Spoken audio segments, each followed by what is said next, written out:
Ternyata, gara-gara keributan itu, Joseph yang masih berstatus buron kembali terlacak. Siti yang diduga menjadi orang terdekatnya tak luput dari interogasi. Tapi untungnya dia berpihak pada Joseph. Saat situasi sudah aman, Joseph segera menemui Siti yang akan pulang ke gereja.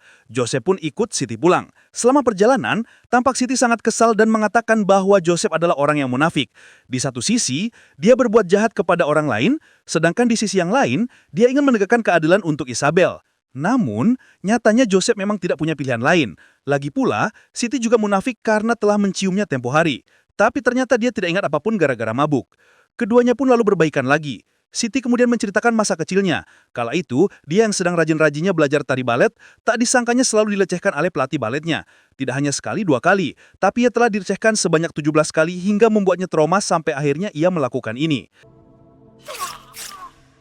Semenjak insiden tersebut, Siti dikirim ke gereja karena masih terlalu muda untuk dipenjara. Joseph yang mendengar itu pun merasa sangat prihatin, dan karena Siti merasa lemas sehabis curhat masa-masa kelamnya, akhirnya Joseph memutuskan untuk mengantarkan Siti pulang. Setibanya di gereja, Siti langsung menghadap kepala biarawati untuk mengajukan pindah pengabdian. Dia merasa pengabdiannya di tempat itu terlalu berat karena banyak gangguan. Ia ingin segera pergi dari kota tersebut paling lambat tanggal 1 Oktober, waktu di mana Joseph akan keluar dari rumah Ojan.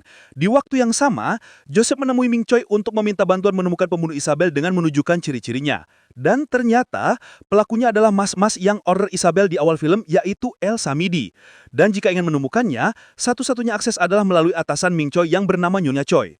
Tak butuh waktu lama, ia telah sampai di kantor Nyonya Choi. Nyonya Choi yang sudah tahu tujuan Joseph, menjelaskan bahwa sebelum membalas dendam, Joseph harus menjalankan satu misi terakhir.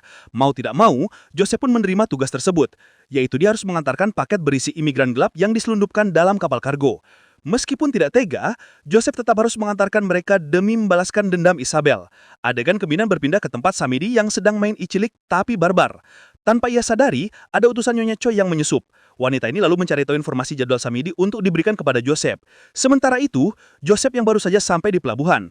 Setelah tugasnya selesai, Joseph menerima undangan yang berisi informasi tentang Samidi di mana tanggal 1 Oktober akan ada pesta yang dibuat oleh Samidi.